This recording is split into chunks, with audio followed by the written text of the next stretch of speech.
Hello అండి, అందరికీ నమస్తే. Welcome back to ఎస్కేవైఎస్.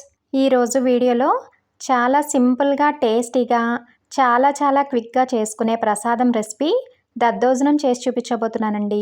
గంటలు గడిచినా కూడా దద్దోజనం పులియకుండా కమ్మగా ఉండే విధంగా ఎలా చేసుకోవాలో చిన్న టిప్స్తో షేర్ చేస్తున్నానండి. ఇంకా ఆలస్యం చేయకుండా దద్దోజనం ప్రాసెస్ ఏంటో చూసేద్దాం. ముందుగా కుక్కర్ గిన్నెలోకి 1 కప్పు రైస్ వేసుకోవాలి. నేను రేషన్ రైస్తో చేస్తున్నాను, నార్మల్ రైస్తో కూడా చేసుకోవచ్చు. రైస్ని శుభ్రంగా 2-3 సార్లు కడిగి రైస్ తీసుకున్న కప్పుతోనే 3 కప్పుల వాటర్ పోసుకోవాలి. దద్దోజనం కంప్లీట్ అయ్యేంత వరకు కూడా ఏదైతే రైస్ తీసుకునే కప్పు ఉంటుందో అదే కప్పుతో అన్ని ఇంగ్రీడియంట్స్ తీసుకోవాలి. తర్వాత కుక్కర్ గిన్నెని పొయ్యి మీద పెట్టుకుని 1 స్పూన్ వెన్న వేసుకోవాలి. నేను ఇంట్లో చేసిన వెన్న వేస్తున్నాను, బయట కొన్న వెన్న అయినా వేసుకోవచ్చు. తర్వాత కుక్కర్కి మూత పెట్టి 3 విజిల్స్ రానివ్వాలి. 3 విజిల్స్ తర్వాత స్టవ్ ఆఫ్ చేసి కుక్కర్లో గాలి తగ్గిపోయిన తర్వాత మూత తీసి రైస్ని వేడిగా ఉన్నప్పుడే గరిటెతో కాస్త మ్యాష్ చేసుకోవాలి. అలా మ్యాష్ చేసుకుంటే దద్దోజనం క్రీమీగా చాలా బాగా వస్తుంది.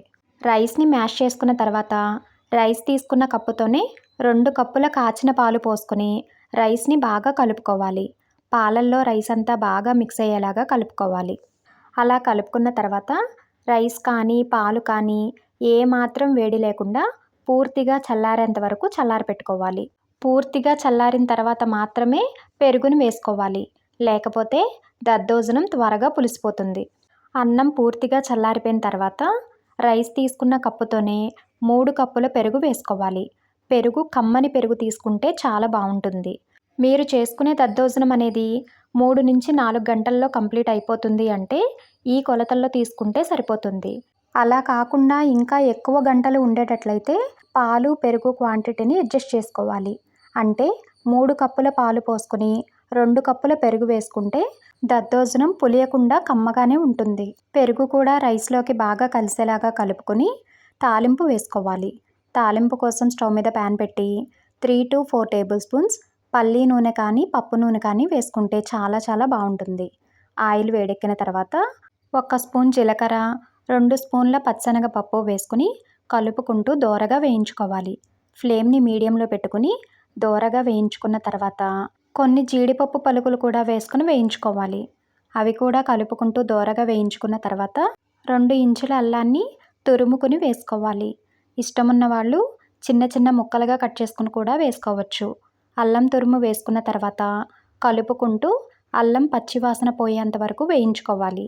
తర్వాత 2 రెమ్మల కరివేపాకు, 3 ఎండుమిర్చి, 3 పచ్చిమిర్చిని ముక్కలుగా కట్ చేసుకుని వేసుకోవాలి. వాటిని కూడా కలుపుకుంటూ దోరగా వేయించుకోవాలి. అవి కూడా బాగా వేగిపోయిన తర్వాత 1 టీ స్పూన్ ఇంగువ వేసుకోవాలి. ఇంగువ ఫ్లేవర్ చాలా బాగుంటుంది, తప్పకుండా వేసుకోండి. ఇంగువ వేసుకున్న తర్వాత ఒక్కసారి బాగా కలిపి స్టవ్ ఆఫ్ చేసి ఈ తాలింపు మొత్తం దద్దోజనంలో వేసుకోవాలి.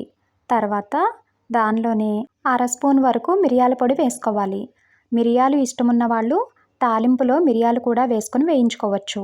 నేను తాలింపులో మిరియాలు వేయలేదు కాబట్టి ఇక్కడ మిరియాల పొడిని యాడ్ చేసుకుంటున్నాను. అలాగే తగినంత ఉప్పు కూడా వేసుకుని తాలింపు మొత్తం దద్దోజనంలో బాగా కలిసేలాగా కలుపుకుంటే చాలా కమ్మగా క్విక్గా చేసుకునే దద్దోజనం రెడీ అయిపోయినట్లే. మీరు కూడా ఈ ప్రాసెస్లో ఒక్కసారి ట్రై చేసి టేస్ట్ చేసి మీకు ఎలా వచ్చిందో కమెంట్ చేయడం మాత్రం మర్చిపోవద్దు. వీడియో నచ్చితే లైక్ చేసి షేర్ చేసి సబ్స్క్రైబ్ చేసుకోండి. Thank you.